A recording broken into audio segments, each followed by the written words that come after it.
Hello everyone, আসসালামু আলাইকুম। আশা করি আপনারা সবাই ভালো আছেন, সুস্থ আছেন। আপনাদের দোয়ায় ভালো আছি।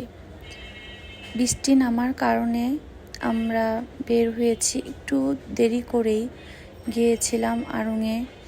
দেখতে গিয়েছিলাম যে ঈদের কি কালেকশন এসেছে, তো ভালো লাগলে কেনাকাটা করে ফেলবো। সো রাতেই বের হয়েছি, তেমন রাস্তায় কোনো জ্যাম ছিল না। যেতে দেখে আলোকিতে ফেয়ার হচ্ছে, রাত হওয়ার কারণে আমরা আলোকিতে ঢুকি নাই। এই তো আমরা এখন রিক্সা থেকে নেমে গিয়েছি, আমরা আড়ংয়ের দিকে যাচ্ছি। আমার কাছে মনে হলো এবার ঈদের কালেকশনগুলো খুবই সুন্দর। আমরা উপরে চলে বাচ্চাদের কালেকশন দেখার জন্য গেলাম, মেয়ে বাবুদের ড্রেস কিনবো। তো আমরা দেখছিলাম যে কোনটার থেকে কোনটা সুন্দর, প্রত্যেকটাই ভালো লাগছিল। আমরা অনেক কনফিউজড হয়ে গিয়েছি কোনটা নিব। অনেক খোঁজাখুঁজির পরে একটা ড্রেস নিলাম। এই রেড কালার ড্রেসটি আমার খুবই ভালো লেগেছে।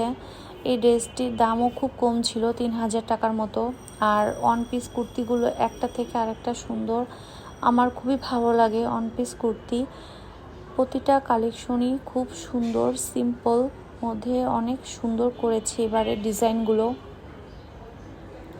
আড়ংয়ে গেলে আমার এই ওয়ান পিস কুর্তিগুলো পরা হয়, আমার অনেক ভালো লাগে। আমি অনেক আরাম পাই এই ড্রেসগুলো পরে। আপনাদের কাছে কেমন লাগে সেটা আমাকে জানাবেন। এই ড্রেসটিও খুব পছন্দ করেছে আমার বোন, নেক্সট টাইম গেলে ওকে এটা কিনে দিব। আর এই ড্রেসটিও ভালো লেগেছে, প্রতিটা কালারই আসলে সুন্দর। পরে আমরা তাগাতে দেখি, তাগা থেকে ড্রেসগুলো নেই। আমার বোন এই যে ট্রায়াল দিচ্ছে, ওর এখান থেকে একটি পছন্দ করেছে, একটাই ড্রেস নিয়েছে। পরে আমিও একটা ড্রেস নিলাম, আমাকে বলা হয়েছে আপু নাও। পরে আমি ওর সাথে ম্যাচিং করে ড্রেস নিয়েছি। বাসায় আনার পরে সবাই পছন্দ করেছে। ইনশাল্লাহ ঈদে পরবো, তখন দেখতে পাবেন। পরে আমরা এই পুতুলের এখানে যাই, এখান থেকে একটা পুতুল নেই।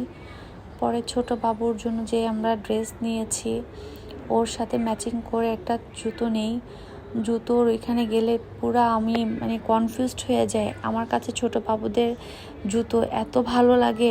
তো আমাদের শপিং ডান, পরে বাসায় চলে আসি। আর নেক্সট টাইম আবার কি কেনাকাটা করব অবশ্যই আপনাদের সঙ্গে শেয়ার করব। মিনি ব্লগটি আমার কেমন লেগেছে আমাকে কমেন্ট বক্সে জানাবেন। আল্লাহ হাফেজ।